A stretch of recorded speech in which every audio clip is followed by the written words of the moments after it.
thunderwizard.com, sunwheelmagic.com. So I feel that I need to make a final clarification about the Aryan tribes in connection with the Paleolithic Continuity Paradigm. If you're new to this, please go back to Paleolithic Continuity Paradigm video 1 and start from there.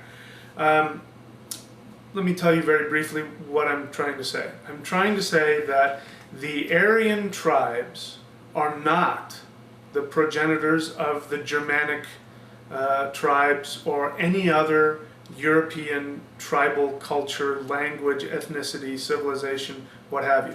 The Aryans are not responsible for any of it, except for the Vedic civilization in India and the Iranian, the Persian civilization. Those are a direct result of the Aryan invasion into those areas. But there was no Aryan invasion into Europe. The Germanic tribes are not the sons of Aryan tribes. This is a mythology and a false mythology that came about hundreds of years ago and was adopted by the Nazi Party in Germany. And so that's why when you hear Aryan supremacy and all that, it comes from a very old, hundreds of years old misconception about the Sanskrit language.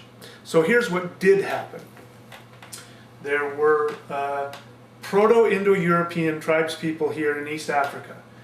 During a brief climate shift, the Sahara Desert turned into grasslands, which opened this area up so that modern humans were able to migrate up into Europe.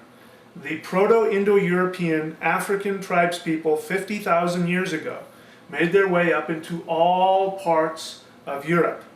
And it is these Proto-Indo-Europeans that then, through tens of thousands of years, became different tribes, including the Aryans. The Aryans were their own subset. They all came from these African tribespeople that spoke Proto-Indo-European.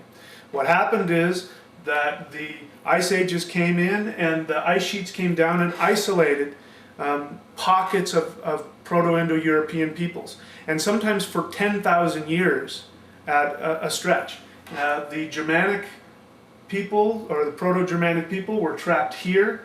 The Pyrenees Mountains separated them from the people who became the Celtic tribes people. Then of course you have the Slavic, and then you have the Aryans, who were somewhere over here. They're their own subset. I use the Sanskrit language, which was spoken by the Aryan tribes people.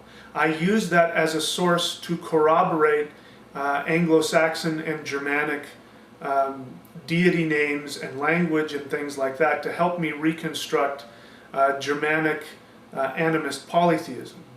But I just want to make it as clear as I possibly can. I am not in any way saying that the Sanskrit language or that the Aryan tribes are the source of any of the Germanic deity names or language or anything like that. They were probably separated 50,000 years ago when Proto-Indo-Europeans started moving into different parts of the world. So that means that the similarity between Sanskrit and the Germanic languages goes back to 50,000 years. That's why it's just absolutely phenomenally amazing to me that the Anglo-Saxon thunder god Thunor, when you look at it, is the same words that go into making up of the Sanskrit word for the Vedic god of thunder called Indra. Indura comes from the same root Thu, where we get Thunor.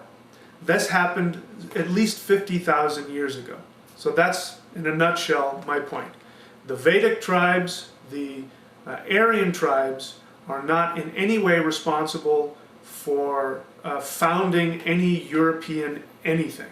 They're their own subset, and they came from Africa 50,000 years ago.